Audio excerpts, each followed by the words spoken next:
ओम सभी को नमस्ते। मंत्रोच्चारण। ओम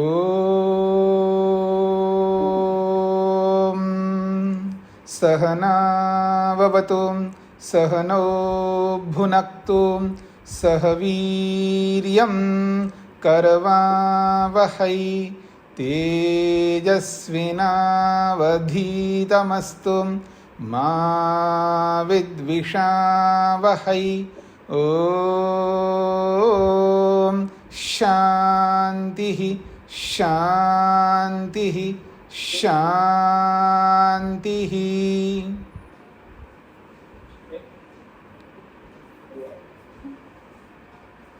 योग दर्शन की 81वीं कक्षा है। समाधिपाद के 32वें सूत्र को लेकर के हम विचार कर रहे हैं।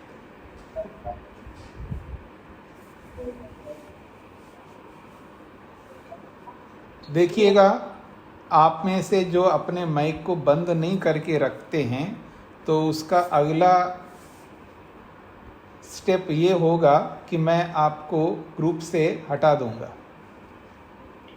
अब ध्यान नहीं देते हैं, जैसे ही जुड़ जाते हैं तो अपना माइक बंद करके रखना चाहिए। मैं कितने बार आप लोगों को बताऊं? यदि आप नहीं समझते हैं तो समझने वालों से समझ करके ये काम करें। व्यवधान उत्पन्न नहीं करना चाहिए।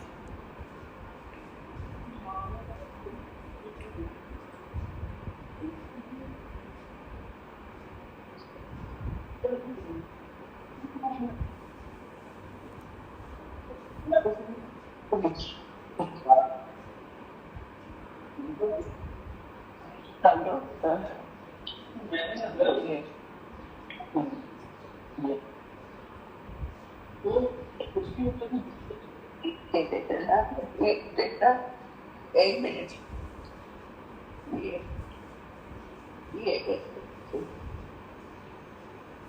हाँ जी।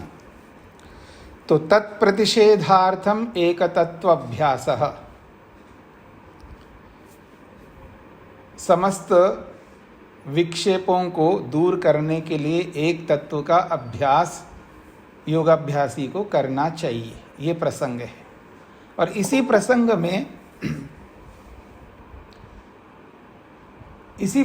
में यहाँ पर मन को लेकर के कुछ बातें कही जा रही हैं। प्रसंग ये है, मन को क्षणिक माना जा रहा है। मन को क्या, प्रत्येक पदार्थ को क्षणिक माना जा रहा है। तो यदि मन क्षणिक है तो एकाग्र करने की आवश्यकता नहीं है, वो स्वतः एकाग्र है। एकाग्र होने की आवश्यकता तब आती है जब मन बदला नहीं जाए, मन बदले नहीं, मन वैसा का वैसा रहे और पदार्थ बदलते जाएं।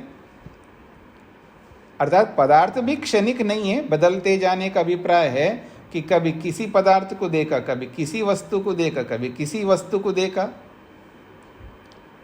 वस्तुएं तो वैसी रहेंगी, लेकिन मन जो है वैसा का वैसा रहता हुआ वो मन कभी किसी को देखता, कभी किसी को देखता, कभी किसी के बारे में विचार करता, कभी किसी के बारे में लोभ करता, कभी किसी के बारे में द्वेष करता है।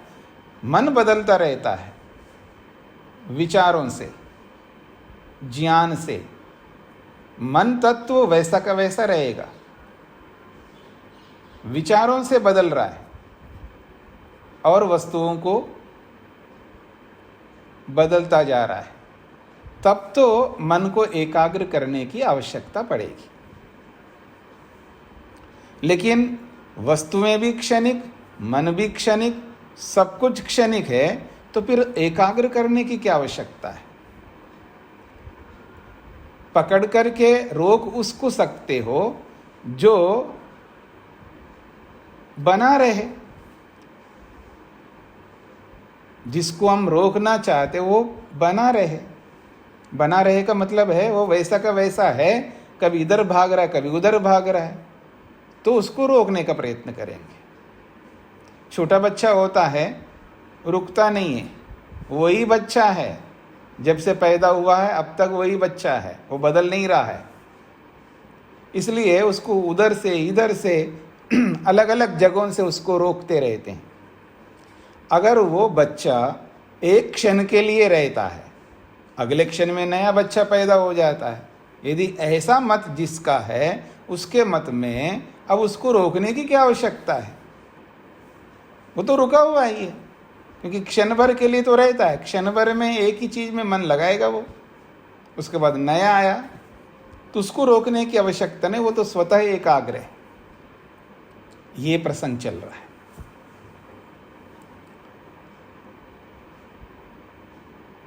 तो आइए आगे बढ़ते हैं। तीसरा अनुच्छेद है, यदि च चित्तेन एकेन अनन्विताः स्वभाव भिन्नाः प्रत्यया जायेरन्। सिद्धांती उत्तरकर्ता दोष दिखा रहे थे पिछले प्रसंग में, एक और दोष दिखा रहे हैं। यदि एक मन के द्वारा, अर्थात एक मन ने जिसको देखा और वो पहले वाले मन ने जो देखा है उससे भिन्न देखेगा, वो क्षणिकवाद को मानने पर, तो कहते हैं एकेन चित्तेन, एक चित्त के द्वारा, अर्थात एक मन के द्वारा, जो क्षणिक मन है उस मन के द्वारा, अनन्विता, अनन्वित कहते हैं भिन्न भिन्न, अन्वित का अर्थ होता है जुड़ा हुआ, एक जैसा, और अनन्वित का अर्थ होता है भिन्न भिन्न, अलग अलग। और वो भी अलग अलग कैसे विचार? स्वभाव भिन्ना, एक दूसरे से बिल्कुल स्वभाव में भी अलग अलग है। वो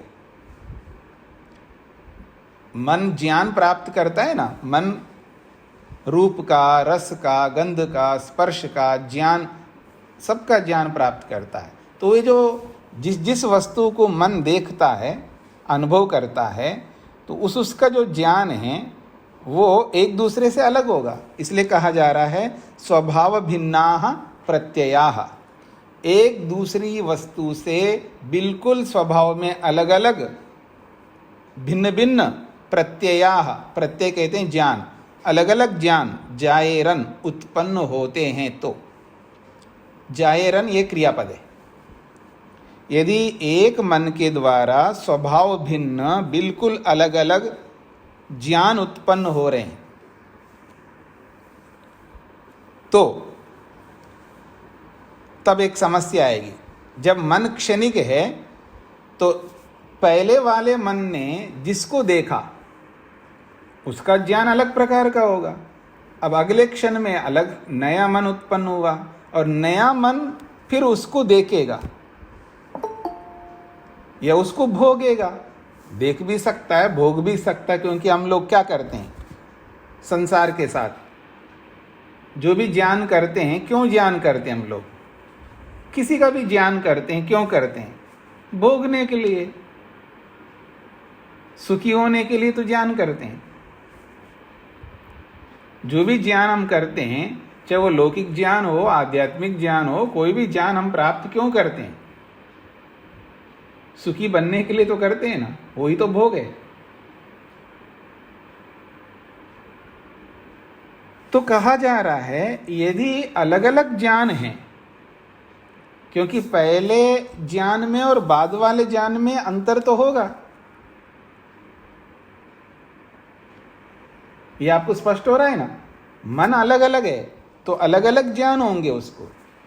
आपको ऐसे नहीं स्पष्ट होगा तो मैं दूसरे ढंग से स्पष्ट करता हूं। 10 आदमी को मैं खड़ा करता हूं और सामने एक वस्तु है,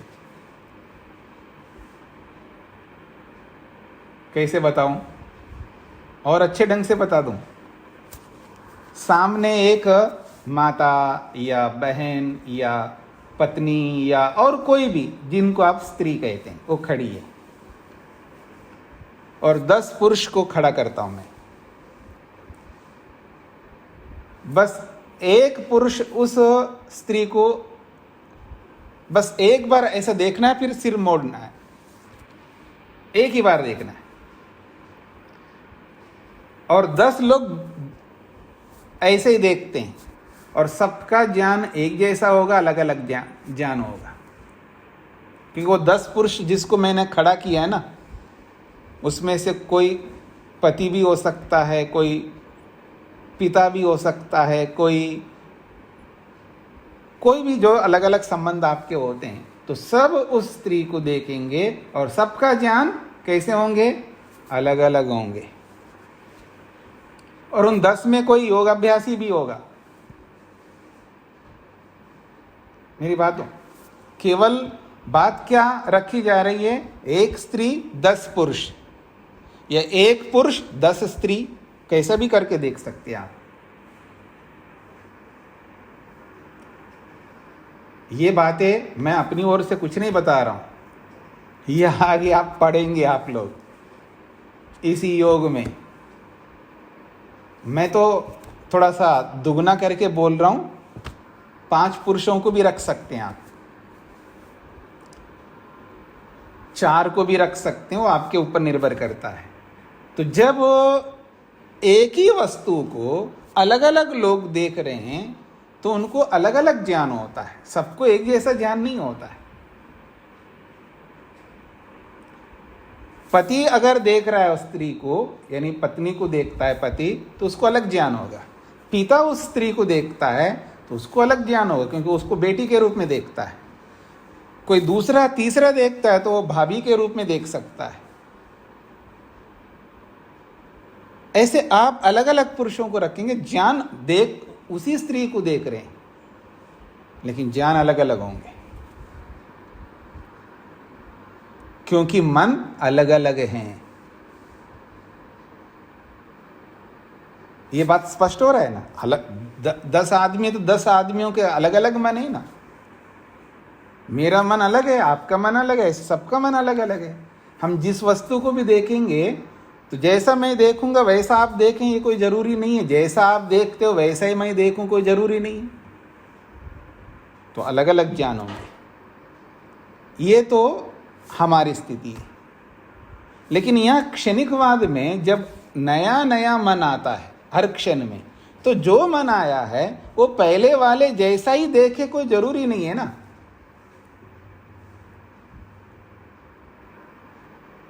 अलग अलग ज्ञान होंगे। जब अलग अलग ज्ञान होंगे तो उसी बात को ध्यान में रख करके यहां पर बताया जा रहा है, दोष दिखाया जा रहा है। यदि च चित्तेन एकेन अनन्विता स्वभाव भिन्ना प्रत्यया जायेरन। एक मन जिस वस्तु को देख रहा है और उसको जो ज्ञान होगा, वो ज्ञान और उससे पहले वाले मनों ने जो देखा है वो ज्ञान अलग अलग होते हैं। इसलिए कहा अनन्विता प्रत्यया, एक दूसरे से अलग अलग भिन्न भिन्न ज्ञान उत्पन्न होते हैं। ऐसी स्थिति में क्या दोष आएगा? कथम अन्य प्रत्यय दृष्टस्य अन्यः स्मरता भवेत्। इसका अर्थ है कि जिस मन उत्पन्न होकर के एक क्षण में उस वस्तु को देखा और अगले क्षण में मर गया वो मन, अब नया मन उत्पन्न हुआ और नया मन उत्पन्न होकर के जिस वस्तु को देखेगा वो ये थोड़ा कह सकेगा कि जिसको मैंने पहले देखा उसको अब देख रहा हूं। वो तो नहीं कह सकता, वो तो पहली बार पैदा हुआ है, पहली बार देख रहा है उस सामने वाले को। तो जब पहली बार देखेगा वो मन उस सामने वाली वस्तु को, तो उसका अलग ज्ञान होगा। फिर वो देख करके वो मर गया, फिर नया मन पैदा हो गया, फिर वो देखेगा, तो सबका अलग अलग होगा। तो ऐसी स्थिति में ये दोष आएगा यदि मन को स्थिर नहीं मानोगे, हर क्षण बदलने वाला मानोगे, तो पहले वाले मन ने जिसको देखा उसी को दूसरे आने वाले मन कैसे देख पाएगा? उसको पता ही नहीं है। स्पष्ट हो रहा है आप सबको? ये दोष आएगा। इसलिए कह रहे हैं कथम अन्य प्रत्यय दृष्टस्य अन्यः स्मरता भवेत्। एक मन के द्वारा, यहाँ प्रत्यय शब्द मन को बोला जा रहा है, पहले वाला प्रत्यय जो है ज्ञान को बोला है, अब अथ के बाद में अथ कथम अन्य प्रत्यय दृष्टस्य अन्यः स्मरता भवेत्। यहाँ प्रत्यय शब्द जो है मन के लिया है, दूसरे मन के द्वारा देखा गया, अथवा यूं कहे पहले वाले मन के द्वारा देखे गए को दूसरा वाला मन कैसे देख पाएगा, क्योंकि दोनों अलग अलग है। अन्य प्रत्यय उपचितस्य च कर्माशयस्य अन्यः प्रत्यय उपभोक्ता भवेत्। यदि अगर आप ऐसा कहने लगोगे क्या फर्क पड़ता, देख लेगा देख लेगा, अगर ऐसा कहोगे तो एक बहुत बड़ा दोष आ जाएगा। क्या दोष आएगा? पहले वाले मन ने जो कर्म किया, कर्म करके वो मर गया अगले क्षण में, अब दूसरा मन आकर के उस पहले वाले कर्म का फल कैसे भोगेगा? बातों को समझने का प्रयत्न करना। यदि मन को क्षणिक मानते हो तो एक क्षण भर के लिए रहने वाला मन है, तो एक क्षण में एक कर्म कर डाला। देखिए, एक क्षण में किसी को देखता है व्यक्ति मन से, तो राग से भी देख सकता है, द्वेष से भी देख सकता है, मोह से भी देख सकता है, या तत्वज्ञान से भी देख सकता है, अलग अलग। तो वो जो कर्म होगा उसका, समझ रहे ना मेरी बात? जो कर्म होगा तो वो जो भी कर्म करेगा वो मानसिक कर्म अगले क्षण में समाप्त। अब अगले क्षण में जब नया मन आया है तो पिछले वाले कर्म का फल कैसे भोग सकता है? ये दोष आएगा, ये बहुत बड़ा दोष आएगा। यही कहना चाह रहे हैं, अन्य प्रत्यय दृष्टस्य अन्य स्मरता भवेत्। यदि एक मन ने जो देखा है उसको दूसरे मन अनुभव करने लगेगा तो अगली बात कहा जा रहा है, अन्य प्रत्यय उपचितस्य, एक मन के द्वारा किए गए कर्म का। वो कर्म कैसा है? कर्माशय, कर्माशय के रूप में उसका, क्योंकि कर्म करते ही उसका आशय संस्कार बनता है, फल देने वाला। तो उस कर्माशय का अन्य प्रत्यय उपभोक्ता भवेत्, फिर दूसरा आने वाला जो मन है वो उसको भोगने वाला बनेगा।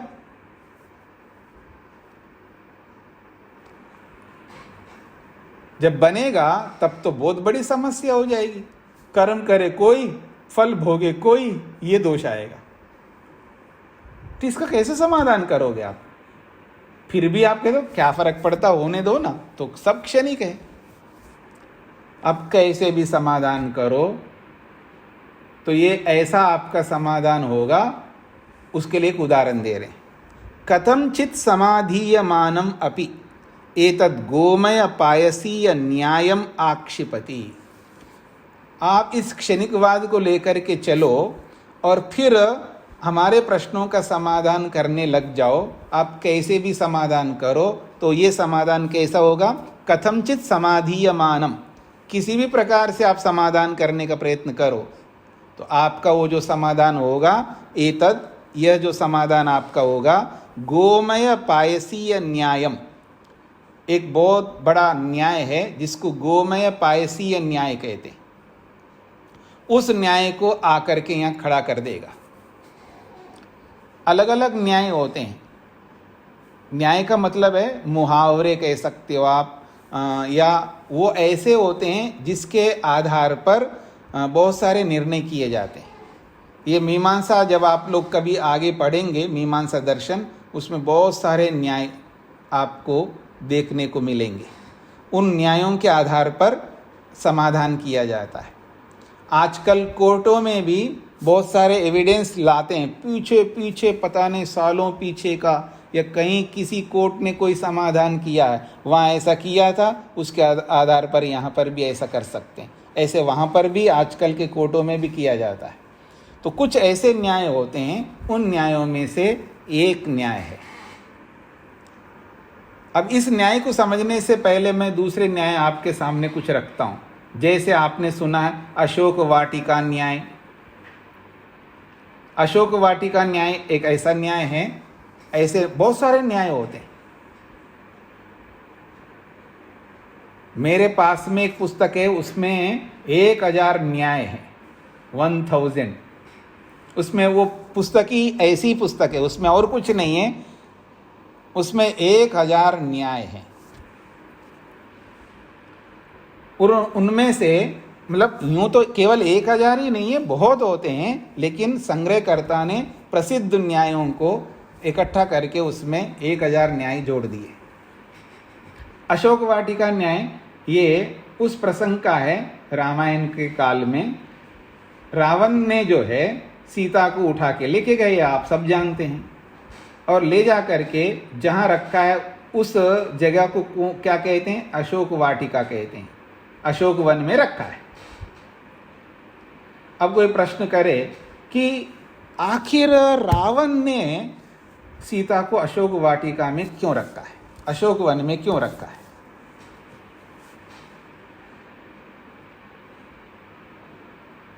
अच्छा, क्या करें फिर?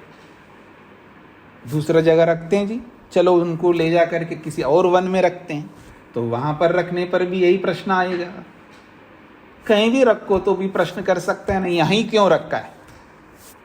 कई बार लोग जो है बिना सिर पैर की बातें करते रहते हैं दुनिया में, कभी कभी आप लोग भी करते होंगे, क्यों जी?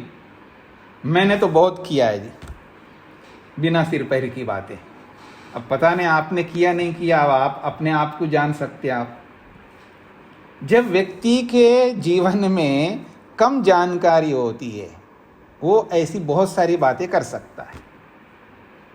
प्रश्न करने से पहले सोच करके प्रश्न करने के लिए भी समझ चाहिए, कुछ भी नहीं पूछ सकते आप।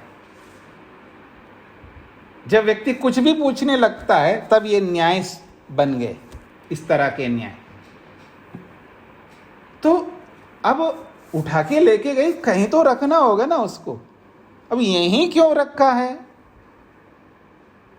अब वो तो है ही नहीं रावण जिससे पूछ सके हम,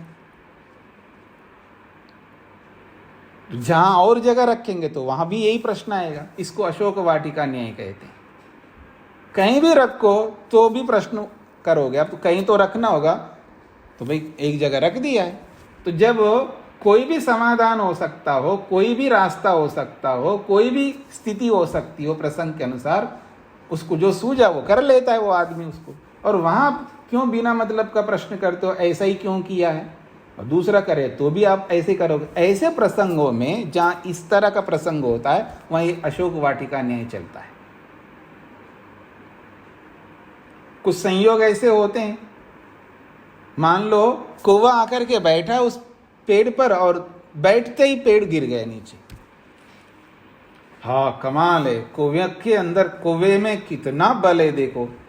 ऐसा लगता है कौवा जो है इतना बलशाली है, वो उसके बैठते ही वो पेड़ गिर गया। इसको कहते हैं काकतालीय न्याय। ताल कहते हैं ताड़ वृक्ष। ताड़ वृक्ष के बारे में आपने सुना होगा, कुछ लोगों ने देखा होगा, क्योंकि सब जगह नहीं होते हैं ये ताड़ वृक्ष, कहीं कहीं होते हैं।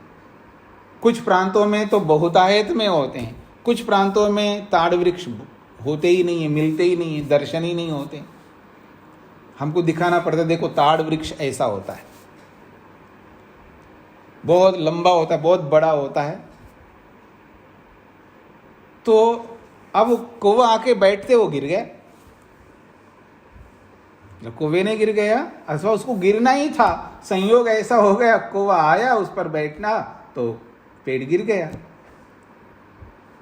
कई बार जीवन में ऐसी घटनाएं घटती है कि सामने वाले समझते अरे इसने किया होगा, अरे उसने क्या किया बेचारा, वो तो संयोग ऐसा होगा, वो वहां गया होगा और वो घटना घटी होगी। तो उसको काकतालीय न्याय कहते हैं। ऐसे बहुत सारे न्याय होते हैं। उन न्यायों में एक न्याय ये है जिसको कहते हैं गोमय पायसीय न्याय। अब इसके लिए थोड़ा सा संस्कृत समझना होगा आपको।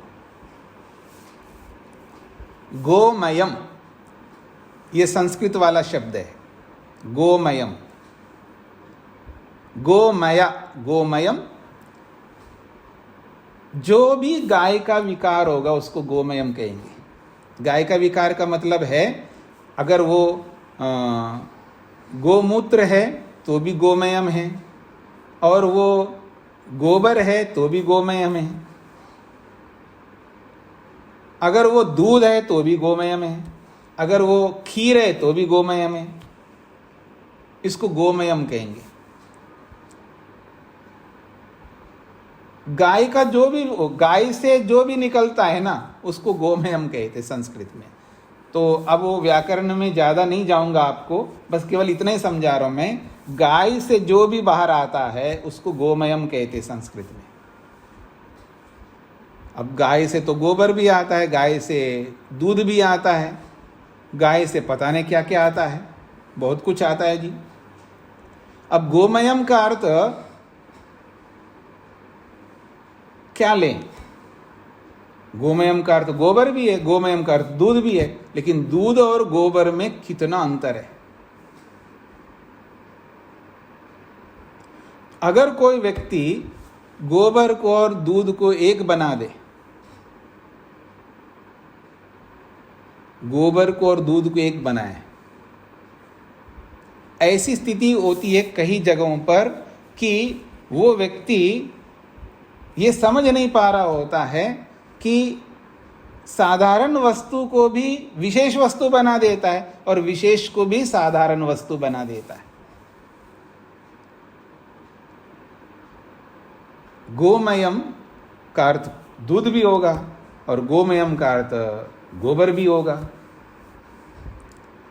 अब दूध गोबर नहीं बन सकता और गोबर दूध नहीं बन सकता, और दोनों को गोमयम बता दिया। तो ऐसी स्थिति में यह गोमय पायसीय न्याय होता है। कहाँ कर्म किसने किया है और कहाँ फल किसको मिल रहा है। कर्म करने वाला अलग, फल भोगने वाला अलग है, और दोनों को एक बना दिया आपने। समझ रहे हैं आप मेरी बात? कर्म किया किसी और ने, फल भोगा जा रहा है कोई और, लेकिन कर्म करने वाले को, फल भोगने वाले को एक ही बना दिया आपने। ये तो ऐसा ही है जैसे गोबर को और दूध को एक बना रहा है कोई व्यक्ति गोमयम बोल करके।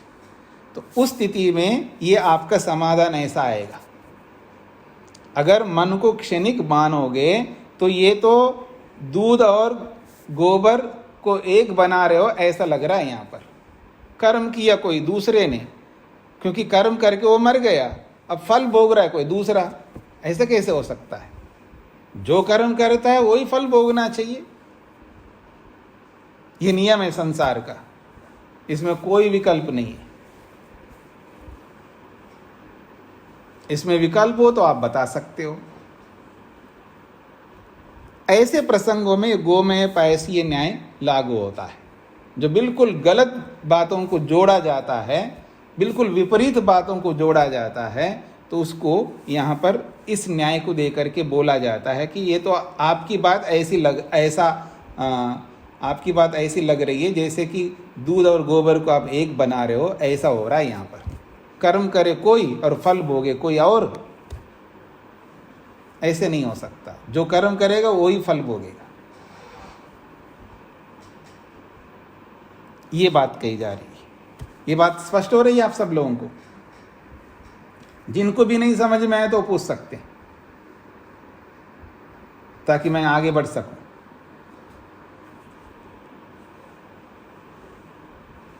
हाँ जी, सागर जी। नमस्ते स्वामी जी। जी स्वामी जी, सिद्धांत तो मन आदि करण है, लेकिन यहाँ भोक्ता का व्यास बता रहे हैं, ये थोड़ा स्पष्ट। देखिए, यहाँ तो ऐसा है कि जब क्षणिकवाद को लेके चलते हैं तो उसमें आत्मा अलग, मन अलग और ज्ञान अलग ऐसा नहीं ले रहे हैं। वही मन है, वही आत्मा है, वही ज्ञान है, सब कुछ वही ले रहे हैं। उस प्रसंग में ये बात कही जा रही है। और बहुत सारे लोग ऐसे भी होते हैं ना, मन को अलग नहीं मानते, आत्मा को अलग मानते नहीं। आत्मा अलग और मन अलग ऐसा नहीं मानते, मन ही आत्मा है, आत्मा ही मन है। उस प्रसंग में ये अर्थ लेना है आपको। ये हमारे त्रैतवाद में हम ऐसा मानते हैं कि आत्मा अलग है और मन अलग है। दुनिया में ऐसे भी लोग हैं आत्मा को अलग नहीं मानते, मन ही आत्मा है ऐसा मानते हैं। उस प्रसंग में ये अर्थ है जी। आगे बढ़ते हैं। किंच स्व आत्म अनुभव अपन्नव चित्तस्य अन्यत्वे प्राप्नोति। किंच का मतलब है और भी एक दोष आएगा। ये दोष बताते आ रहे ना, अगर मन को क्षणिक मानते हो तो ये दोष आएगा, ये दोष आएगा। किंच और भी ये दोष आता है। क्या? स्व आत्म अनुभव अपन्नव चित्तस्य अन्यत्वे प्राप्नोति। चित्तस्य अन्यत्वे, यदि अलग अलग चित्त मानते हैं, एक मन नहीं मानते हो, हर क्षण में नए नए चित्त मानते हो, तो चित्तस्य अन्यत्वे, चित्त को अलग मानते हो, अलग अलग मानते हो, हर क्षण में बदलने वाला मानते हो, तो स्व आत्मा अनुभव अपन्नव प्राप्नोति। और हर आत्मा का ये अनुभव है, ये बिल्कुल धूमिल हो जाएगा। हर आत्मा का जो प्रत्यक्ष अनुभव है ये खंडित हो जाएगा, ये कहना चाह रहे हैं। और हम सबका क्या अनुभव है जी? हम सबका यही अनुभव है ना कि जिसको मैंने 30 मिनट पहले देखा था, 30 मिनट के बाद भी उसी को मैं देख रहा हूं, ये अनुभव है ना हमारा। हम सबका क्या अनुभव है? ये तो 30 मिनट की बात कर रहा हूं, जिसको मैंने कल देखा था उसी को आज देख रहा हूं, ये भी तो अनुभव होता है ना हमको। 1 मिनट पहले का हो, चाहे 1 घंटे के पहले का हो, चाहे 1 दिन के पहले का हो, या 1 महीने के पहले का हो। अरे 1 महीने पहले इस आदमी को वहाँ देखा था हरिद्वार में, और उसी को आज यहाँ देख रहा हूँ गुजरात में। तो जो 1 महीने पहले जो देखा था वो और आज जो देख रहा वो एक ही तो है, तभी तो ये बोल सकता है। जिसको मैंने 1 महीने पहले देखा था उसी को आज देख रहा हूँ, ये कौन कहेगा? क्षणिक आदमी तो नहीं कह सकता ऐसा। तो ये जो हमारा अनुभव है प्रत्येक आदमी को, ये अनुभव तो धूमिल हो जाएगा, ये अनुभव तो खंडित हो जाएगा फिर, जो आज हम अनुभव करते हैं। और क्षणिकवाद को मानोगे तो हाँ जी, आप में से कोई है ऐसे जिसका हाथ बहुत लंबा चौड़ा हो, और कोई आप में से हो जिसका गाल बहुत गोरा हो, और एक चपेटा मारे फिर वो लड़ने लगे। किससे लड़ रहे हो आप? जिसने मारा था वो तो है ही नहीं, अब मारोगे, अब लड़ किससे रहे हो आप? जो मारने वाला था, जिस क्षण में उसने मारा है वो तो मर गया, अब नया पैदा हुआ है।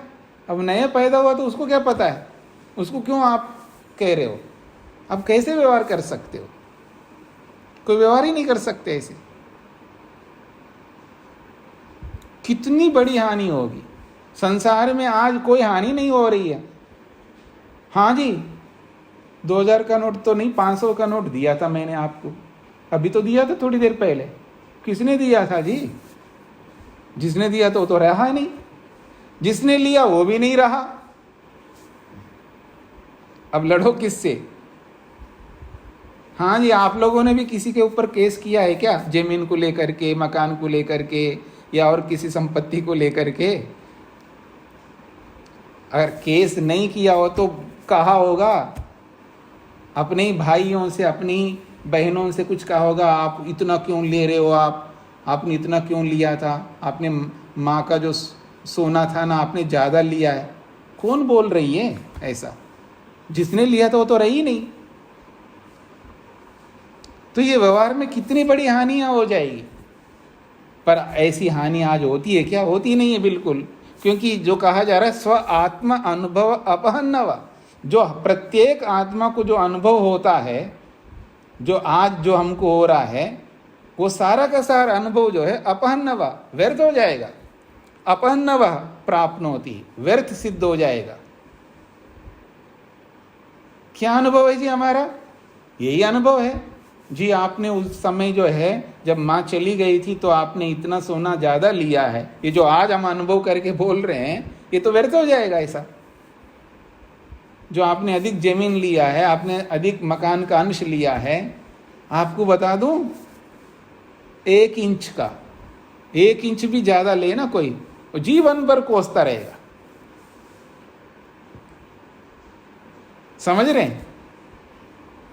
अगर कोई जमीन का कोई 1 इंच भी ज्यादा ले ले या 1 फीट ज्यादा ले ले, 1 इंच तो क्या है, 1 फीट ज्यादा ले ले ना, कोई जमीन हो, मकान का कोई अंश हो, और तो और यहाँ तो ये लड़ाई होती है कि अगर कोई नीचे फ्लोर लिया, कोई बीच का फ्लोर लिया, कोई ऊपर का फ्लोर लिया है, ले लिया, लेते समय जो भी कारण रहे, उसके बाद में देखो मेरे को वो मिलना चाहिए था ऊपर का फ्लोर, वो जीवन भर लड़ेगा, या मन से लड़ेगा या वाणी से, जब अवसर आएगा तब लड़ेगा। अब ये पता नहीं कब शरीर से लड़ सकेगा। ये सब जो अनुभव हमको होते हैं आज, जो हम आज व्यवहार करते हैं, सारे के सारे व्यवहार जो है ना बेकार हो जाएंगे यदि मन को क्षणिक मानते हैं तो। स्पष्ट हो रहा है ना आपको? तो ये कह रहे हैं स्व आत्म अनुभव, जो प्रत्येक आत्मा को होने वाला जो अनुभव है, अपहन्नव, अपहन्नव का मतलब व्यर्थ, अपहन्नव प्राप्नोति, व्यर्थ प्राप्त हो जाएगा यदि चित्तस्य अन्यत्वे, यदि मन को अलग अलग मानने लगेंगे तो, हर क्षण में बदलने वाला मानेंगे तो। फिर ऐसी स्थिति में, कैसी स्थिति में, यदि अलग अलग मन को मानते हैं तो कथम यद अहम अद्राक्षम तत्स्पृशामि, फिर ये कैसे सिद्ध करोगे, जिसको मैंने देखा था, यद अहम अद्राक्षम, जो अहम का मतलब है मैं, अद्राक्षम देखा, जिसको मैंने देखा, तत्स्पृशामि उसी को छू रहा हूं, उसी को स्पर्श कर रहा हूं, यच्च अस्प्राक्षम तत्स्पृशामि, अरे कल को मैंने ये छुआ था और उसी कारण मेरे कपड़े गंदे हो गए थे, और आज मैं उसको देख रहा, हाँ कल मैंने इसी को छुआ था इसलिए मेरे कपड़े गंदे हो गए। यद अहम अस्प्राक्षम, जिसको मैंने कल छुआ था, स्पर्श किया था कपड़ों से या किसी से भी, तत्पश्यामि उसी को आज मैं देख रहा हूं। अहमिति प्रत्यय, ये जो अहम रूपी जो ज्ञान है, या प्रत्यय का मतलब ज्ञान है, अहमिति प्रत्यय, ये जो मैं ऐसा देखा, मैंने ये देखा, मैंने ये छुआ, मैंने ये सूंघा, मैंने ये स्पर्श किया, जो भी आप बोलेंगे, तो अहम इति प्रत्यय, ये जो अहम वाला ज्ञान हो रहा है, सर्वस्य प्रत्ययस्य भेदे सति, यदि सारे ज्ञानों को अलग अलग मानते हैं, और यहाँ सर्वस्य प्रत्ययस्य का ज्ञान अर्थ नहीं ले सकते, यहाँ प्रत्यय का मतलब मन लेंगे, सर्वस्य प्रत्ययस्य भेदे सति, यदि सब मन अलग अलग मानने लगोगे आप हर क्षण में, तो सर्वस्य प्रत्ययस्य भेदे सति प्रत्ययिनी अभेदेन उपस्थिता, और ये जो प्रत्ययी है, प्रत्ययी का मतलब है आत्मा, प्रत्यय का अर्थ यहाँ मन है और प्रत्ययी का मतलब आत्मा है। यदि मन अलग अलग है तो एक आत्मा में अभेद के रूप में ये कैसे अनुभूति हो रही है? मन तो बदलता रहता हर क्षण में, और आत्मा उस मन में आए हुए का अनुभव करने वाला है, उसको प्रत्ययी कहेंगे। प्रत्यय मन और प्रत्ययी देखने वाला आत्मा। तो ये जो हम जो आत्मा रूपी तत्व हैं, हमको अभेद रूप से ये जो ज्ञान हो रहा है, जिसको मैंने कल देखा था उसी का ज्ञान आज हो रहा है, उसको मैं आज स्पर्श कर रहा हूं, या जिसको मैंने स्पर्श कल किया था उसी को आज देख रहा हूं। तो ये जो अभेद रूप में एक प्रकार का ज्ञान जो मेरे को हो रहा है आत्मा को, ये कैसे होने लगेगा? ये तो होगा नहीं यदि मन को क्षणिक मानते हैं, तो इतने सारे दोष आएंगे। इसलिए सिद्धांत क्या है? एक प्रत्यय विषयो अयम अभेदात्मा अहमिति। तो ये एक प्रत्यय विषय, एक ही आत्मा का विषय है ये अहम अभेदात्मा, एक प्रत्यय विषय अयम अभेदात्मा, अहमिति, ये जो अहम की अनुभूति है एक ही मन का विषय बन रहा है। मतलब एक ही मन के द्वारा देखे गए इन दो विषयों को एक ही मन ने देखा था। कल जिसको देखा था वही मन ने आज स्पर्श किया है। तो कह रहे हैं एक प्रत्यय विषय, ये एक ही मन का विषय बन रहा है, ये दो प्रकार के ज्ञान। और इन दोनों को जोड़ने वाला अहम अनुभूति है। तो अयम अभेद आत्मा अहम इति प्रत्यय, ये जो अहम रूपी प्रत्यय है, अहम रूपी जो ज्ञान है, ये अभेद रूप में हो रहा है। पहले वाले का और इसका दोनों को जोड़ने वाला ये जो ज्ञान है ये अभेद है तभी हो रहा है। अगर भेद अलग अलग है तो फिर ये ज्ञान नहीं हो सकता। कथम अत्यंत भिन्नेषु चित्तेषु वर्तमानः सामान्यम एकम प्रत्ययिनम आश्रयेत।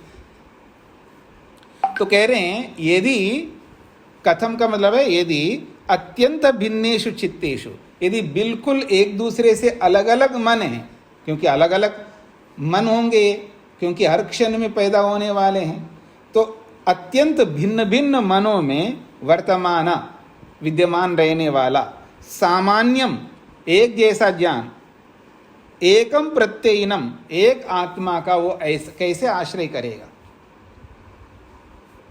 यदि मन को अलग अलग मानोगे तो अलग अलग मनों में रहने वाला ये जो ज्ञान है अलग अलग, वो एक सामान्य रूप से अर्थात एक होकर के एक आत्मा को वो कैसे ज्ञान हो पाएगा। क्योंकि आत्मा तो एक ही है, अनुभव करने वाला तो एक ही है, और मन बदलता जा रहा है। और उन अलग अलग मनों में होने वाला ज्ञान एक होकर के एक आत्मा को कैसे अनुभूति करा पाएगा, यूं कह सकते हैं आप, ये हो नहीं पाएगा। फिर कहा जा रहा है स्व अनुभव ग्राह्यश्च अयम अभेदात्मा अहमिति। इसके लिए सिद्ध करने की आवश्यकता नहीं है।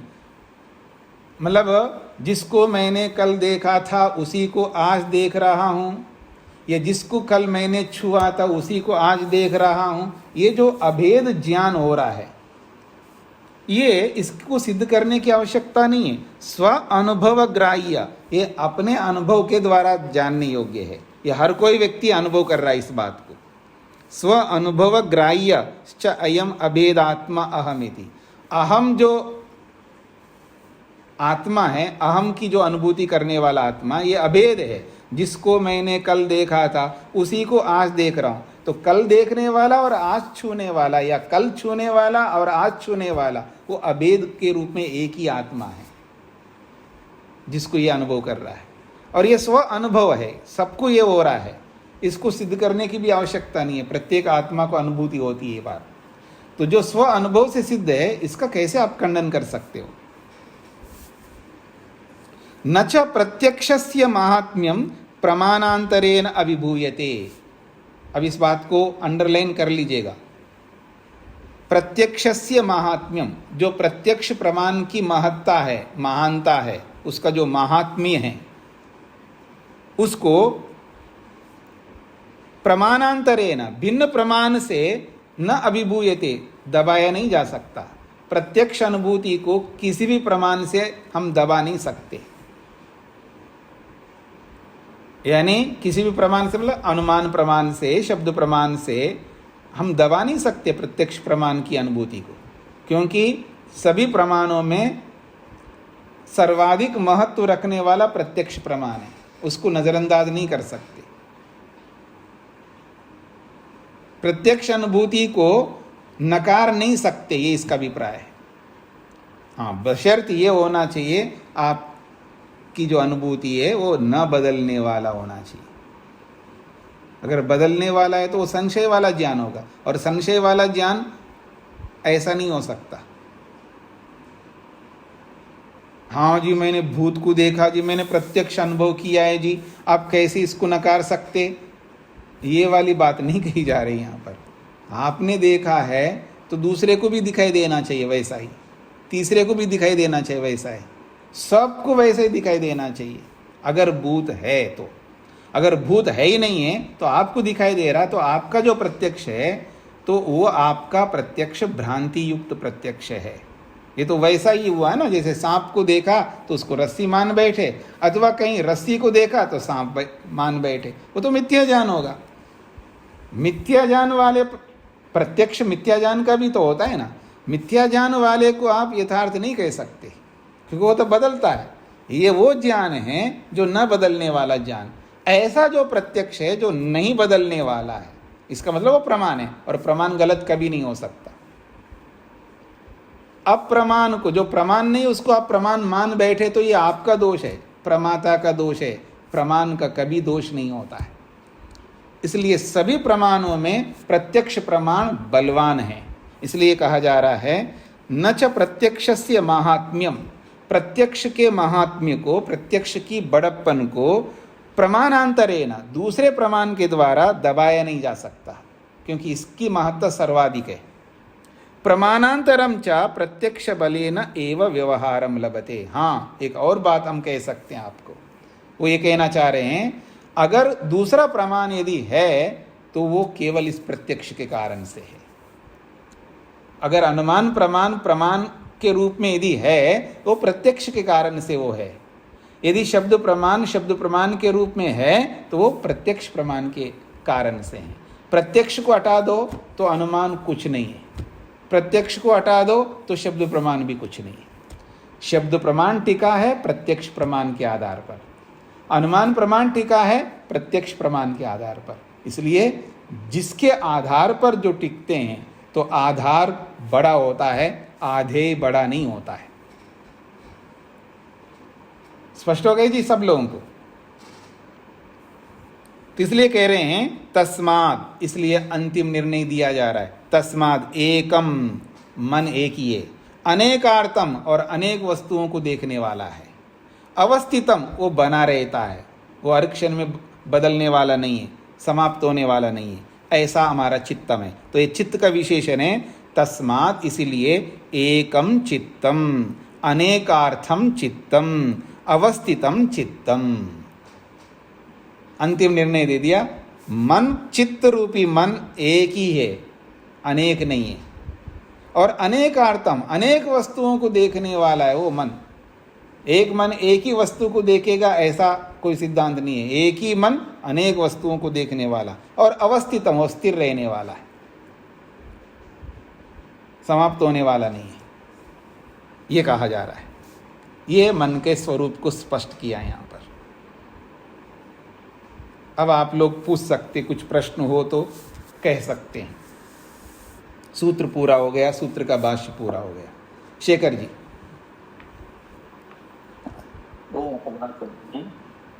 ये जो क्षणिकवाद है इसमें मतलब इतना साधारण है कि बिल्कुल ही गलत है, और इसकी इतनी मान्यता दे रखी है, और इसमें भी यहाँ भाष्य में भी इतना कुछ इसके बारे में बोल दिया है, हमें नहीं समझ में आता। मतलब ऐसे तो कितने वाद रहते होंगे जी जी, बट क्षणिकवाद को इतनी इम्पोर्टेंस यहाँ दी है। उस समय में ये चलते रहे होंगे, आज हमारे सामने नहीं आया। आज हमारे सामने कोई ऐसा क्षणिकवाद को मानने वाला नहीं आया, तो उस समय चला होगा, ये बहुत चला होगा, क्योंकि बिना सिर पैर की बातें करने वाले आज भी बहुत हैं दुनिया में। इस ये नहीं कहेंगे, और विषयों में कहेंगे। आज भी बिल्कुल आप लोग सुनते होंगे, ये क्या बोल रहा है आदमी, किसको आगे पीछे कुछ पता ही नहीं, ऐसे बोलता जा रहा है। उल जलूल बातें करने वाले दुनिया में बहुत पैदा हुए हैं, आज भी हैं, भविष्य में भी होंगे। तो उनमें से ये भी एक वाद है, ऐसा रहा है तभी ये इतना बोला जा रहा है। आज हमारे सामने कोई नहीं आ रहा होगा, ये हो सकता है। जी जी, वही ऋषि ने मतलब किया। ऐसे तो क्षणिकवाद की तरह मतलब हर समय कुछ न कुछ तो बहुत तरह की मान्यताएं चलती रहती हैं। हाँ जी, विज्ञानवाद है, क्षणिकवाद है, और एकत्ववाद है, द्वित्ववाद है, ऐसे बहुत सारे वाद चले हैं। आज हमारे सामने नहीं आया, ये अलग बात है जी। यहाँ स्वामी जी मतलब इसको दिखाने के लिए कि चित्त एक ही है और उसी को ही ज्ञान होता है दूसरी चीजों का जी, उस दिखाने के लिए मतलब क्षणिकवाद का सहारा लिया। ऐसा उसको दिखाने के लिए दूसरा उनको ऋषि को ऐसा नहीं मिला, नहीं नहीं नहीं, ऐसा नहीं समझिएगा। उस समय जिस समय ये बातें हो रही होंगी उस समय ये बहुत बड़ा वाद रहा होगा। जैसे आज अद्वैतवाद है, कितना बड़ा वाद है जी। तो अब अद्वैतवाद में एक ही वस्तु को माना जाता है, दूसरी कोई वस्तु नहीं मानी जाती। जैसे एक क्षणिकवाद है वैसे वो है, बस केवल सिद्धांत अलग अलग है। बाकी है जब स्पष्ट पता लगता है कि बेचने वाला बिल्कुल अलग होता है, खरीदने वाला बिल्कुल अलग होता है, खरीदी जाने वाली वस्तु अलग होती है, इतना स्पष्ट है, फिर भी वो एक ही मानता है और बाकी सब मानने वालों को भ्रांत मानता है, भ्रांति मानता है। तो ये कितना बड़ा दोष है। जैसे वो दोष है ऐसा और भी बहुत दोष होते ही हैं। जी स्वामी जी, वहाँ पे एक बात आ जाती है। एक मतलब वही व्यक्ति मानता है कि आचार्य शंकर बहुत बड़े विद्वान थे, ऋषि दयानंद ने भी उन पे इतना लिखा, और फिर स्टेटमेंट आ जाती है कि आचार्य जी को इतना भी पता नहीं था कि आत्मा और परमात्मा, एक कहेगा कि आत्मा और परमात्मा अलग अलग होते हैं। मैं भी सामान्य व्यक्ति गली से चलता हुआ कहेगा कि उनको यही नहीं पता था कि आत्मा और परमात्मा अलग अलग होते हैं। तो शंकर जी को क्या क्या मान्यता देंगे? देखिए, शंकर जी को क्या मान्यता देंगे, वो तो स्वामी दयानंद ने मान्यता दे दी। स्वामी दयानंद ने कहा कि यदि एक आदमी जिसके कारण से सारी दुनिया बनी है, जिसके कारण से आज हम हैं, उसी को हटा करके चलता है, तो उन्होंने टिट फॉर टैट के लिए, मतलब जैसे को तैसा जवाब देने के लिए अगर ऐसा इस मान्यता को लिया है तब तो ठीक है, अगर उनका वास्तविक सिद्धांत है तो गलत है। उन्होंने दोनों बातें कही है। अब खंडन करने मात्र के लिए अगर ऐसा लिया है तो कोई बात नहीं इसमें, क्योंकि अर्धसत्य वाला ये जो है ही है हमारे सिद्धांत में, उसमें कोई आपत्ति नहीं है। लेकिन वास्तव में उनका सिद्धांत है तब गलत है। तो आज तो वास्तव में सिद्धांत मान करके बैठे हैं ना लोग। नहीं, सिद्धांत को तब भी मानते थे उस टाइम भी, और आज भी मानते हैं। ये तो हमारी मान्यता है कि हम एक व्यक्ति त्रेतवाद को मानता है, एक अद्वैतवाद को मानता है। देखिए, अद्वैतवाद जो भी मान्यताओं में से एक ही मान्यता होगी ना, दोनों सही नहीं हो सकते हैं, क्योंकि दोनों विरुद्ध होने के कारण से दोनों विरुद्ध है। त्रैतवाद और अद्वैतवाद में बहुत जमीन आसमान का अंतर है, विरुद्ध है। तो जब विरुद्ध दिखते हैं तो तब तो प्रश्न होंगे ना, इन प्रश्नों का समाधान तो नहीं कर सकते ना। त्रैतवाद वालों के प्रश्नों का समाधान नहीं कर सकते, वो भ्रांति मानते हैं। अगर अद्वैतवाद ही सही होता तो फिर उसको स्थापित करना चाहिए ना, वो स्थापित नहीं कर पाते हैं। त्रैतवाद वालों का उत्तर ही नहीं दे सकते, और जो भी उत्तर देंगे, अब मान लीजिएगा, अब बहुत सारा विषय है, बहुत बड़ा व्यापक विषय है, तो आप व्यापक दृष्टि से देखेंगे तो फिर वो कहेंगे तो व्यवहारिक बातें, तो व्यवहारिकों को आप यथार्थ मान रहे हो, ऐसा हमको कहते हैं वो। तो केवल समझने के लिए तो त्रैतवाद है, वास्तव में एक ही वाद है, यानी अद्वैतवाद है। तो ये दो स्थितियां नहीं हो सकती है, कोई एक ही स्थिति मानना होगा। ऐसा तो नहीं होता है कि 2 2 4 बच्चे को प्रारंभ में ही 2 2 4 सिखाते हैं। ऐसा नहीं है कि वो पहले 2 2 3 होते हैं या 5 होते हैं या और कुछ सिखाते हैं और बाद में जाकर उसको चेंज करते हैं, ऐसा तो नहीं होता है। तो ऐसे सिद्धांतों को हमको यथार्थ सिद्धांत कहीं तो रखना होगा ना। तो इन सारी बहुत सारी बातें आती हैं, उस पर मैं नहीं जाना चाहता हूँ। लेकिन जो वेदव्यास ने जब क्षणिकवाद को लेकर कितनी बड़ी बातें कह रहे हैं, तो उस समय चला होगा ये, इसलिए वो खंडन किया। जैसे ये खंडन उस समय के अनुसार किया है, तो आज के समय के अनुसार आज के लोग खंडन करते हैं। इतनी सी बात है। जी जी, तो ये हमेशा रहेंगे, भिन्नताएं रहेंगी, लेकिन उन भिन्नताओं में यथार्थता एक ही होगी। यथार्थता 2 नहीं होंगी विरुद्ध विषयों में। जी जी जी, प्रमोद जी। नमस्ते स्वामी जी। जी स्वामी जी, जैसे सूत्र में बताया है कि उन विघ्नों को नष्ट करने के लिए एक तत्व का अभ्यास करना है। जी, तो इसमें ये भाष्य में वो ये मन को लेके क्यों इतनी, मतलब जो अभ्यास के लिए बोला गया है, एक तत्व के अभ्यास के लिए, तो ये कुछ मतलब संबंध समझ में नहीं आ रहा कि फिर ये चित्त को लेके क्षणिकवाद को लेके क्यों इतना बताया जा रहा है। हाँ। ये वाली चीज स्पष्ट नहीं हो पा रही। ऐसा है क्योंकि वहाँ बोला है ना, विक्षेप प्रतिषेधार्थम एकतत्वालंबनम चित्तम अभ्यसेत। तो चित्त का अभ्यास करने के लिए बोला है। तो वो चित्त कैसा चित्त है उसको लेकर के आगे चर्चा की है। एक चित्त का अभ्यास करो जिस चित्त में एक तत्व का सहारा लिया गया है। एक तत्व का सहारा लेने वाले चित्त का अभ्यास करो, ये बोला है प्रथम पंक्ति में। अब चित्त आया है तो वो चित्त कैसा है, क्षणिक है या स्थिर चित्त है, इसको लेकर के ये सारी चर्चा की है। क्योंकि अप्रासंगिक बातें नहीं हुई है, प्रसंग के अनुसार ही हुआ, क्योंकि चित्त को लेकर के बताया गया। तो कोई ये ना समझे तो जिस चित्त का अभ्यास करने के लिए बोला जा रहा है वो चित्त स्थिर वाला चित्त है या क्षणिक वाला चित्त है, ये तो बताना होगा ना। उस समय में, जिस समय में ये भाष्य किया गया है, उस समय क्षणिकवाद भी चला होगा और स्थिरवाद भी चला होगा। तो उस दृष्टि से वहाँ उनको बताना पड़ेगा।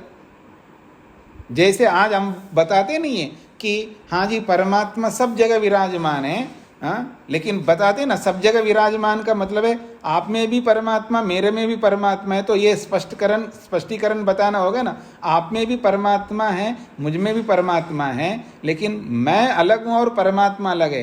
कभी ये नहीं समझना आप और मैं एक ही चीज़ है, ये तो बताना पड़ेगा ना हमको। जैसे आज हम लोग स्पष्टीकरण देते हैं ऐसे उन्होंने भी स्पष्टीकरण किया है। बस इसलिए इतना लंबा मन को लेकर के चर्चा की है जी। तो स्वामी जी जो एक तत्व के अभ्यास के लिए जो पिछले सूत्रों में जो तत्रस्थितौ यत्नोभ्यास आदि में बताया है, तो उसी प्रकार से अभ्यास को यह लेना है। नहीं, वहाँ तो तत्रस्थितो अभ्यास किसको कहते वहाँ परिभाषा की है। वहाँ ये नहीं बताया कि किसका अभ्यास करना चाहिए। तत्र स्थितो यत्नोभ्यासा में आप देखेंगे वहाँ अभ्यास किसको कहते हैं ये बात समझाई गई है। वहाँ अभ्यास किसका करना चाहिए ये नहीं बताया गया, यहाँ उसको बताया गया है किसका अभ्यास करना है जी। जी धन्यवाद। हाँ जी, मोहनलाल जी।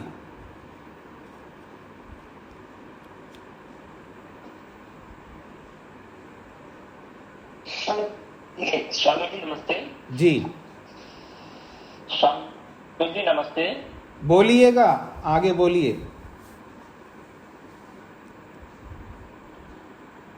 स्वामी से आप बोलते जाइए, मेरी आवाज आ रही है आपको? हाँ, आपका शायद मेरी आवाज सबको तो आ रही है ना। हाँ, तो इसका मतलब उनका नेट ठीक नहीं है। ऋचा जी बोलिए। जी नमस्ते स्वामी जी। जी। स्वामी जी ये भाष्य तो बहुत पहले लिखा गया, उस समय उन्होंने क्षणिक बात को स्पष्ट किया है। फिर बौद्ध के समय में महात्मा बुद्ध जब हुए, उनके जो अनुयायी हुए वो फिर से क्षणिकवाद को इतना मानना और उसमें फिर से उसका एक समझिए कि उसका प्रभाव फिर से बढ़ गया। तो इतना पहले ही लिखा जा चुका है, फिर भी लोग मोहनलाल जी आप शांत रहिए, शांत रहिए। आपका बारी पूरी हो गई, आप बोल नहीं पाए थे। अब सुनिए मोहनलाल जी। जी तो स्वामी जी उस समय उन्होंने इतना अच्छे से स्पष्ट किया, फिर से बाद बुद्ध के समय इतना ज्यादा प्रचलित है। मोहनलाल जी आप शांत रहिए, आप बोलिएगा नहीं। क्या आज भी ये क्षणिकवाद है? अभी मैं ये क्षणिकवाद, आप मेरी आवाज सुन रहे हैं? जी। तो आप अभी मौन रहिए, आपकी बारी दोबारा आएगी। हाँ ऋचा जी बोलिए। स्वामी जी मैं बोल रही थी कि क्षणिकवाद को बहुत पहले जब ये भाष्य लिखा क्या होगा, जब उन्होंने लिखा उस समय तो पूरा स्पष्ट किया। पुनः बौद्ध के समय में महात्मा बुद्ध के जो अनुयायी हुए उन्होंने क्षणिकवाद को बहुत ज्यादा प्रचलित किया और ऐसा हुआ। तो ग्रंथों को नहीं पढ़ने के कारण से और नहीं जानने के कारण से लोगों में फिर से वो उस तरह की भ्रांतियां और मन में वैसा विचार उत्पन्न होता है। आप ऐसा समझ लीजिएगा कि इसको हम बौद्धों के साथ या जैनियों के साथ या और किसी के साथ ना जोड़ करके वाद जो है सदा बने रहे हैं, ठीक है ना, क्योंकि मूर्खता सदा से है, जब से सृष्टि बनी तब से मूर्खता है, कोई नई पैदा नहीं हुई मूर्खता, ठीक है ना। तो आदि सृष्टि से अब तक बस अंतर इतना है, कभी कम होती है मूर्खता, कभी ज़्यादा हो जाती है। जैसे आज हम सब में ज़्यादा मूर्खता है, ठीक है ना, तो कभी कम होती है कभी ज़्यादा होती है।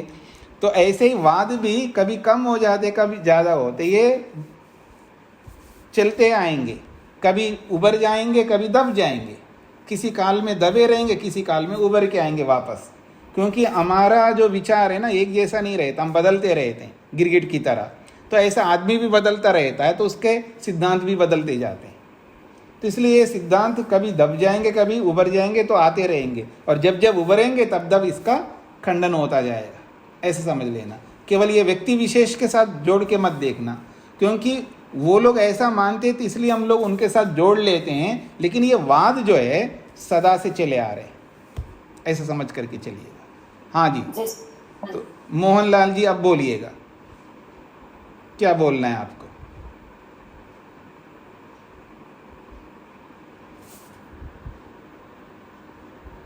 अच्छा, जब बोलने के लिए कहते तो बोलते नहीं, जब ना बोलने के लिए कहते हैं तब बोलते रहेंगे। हाँ जी, बोलिएगा।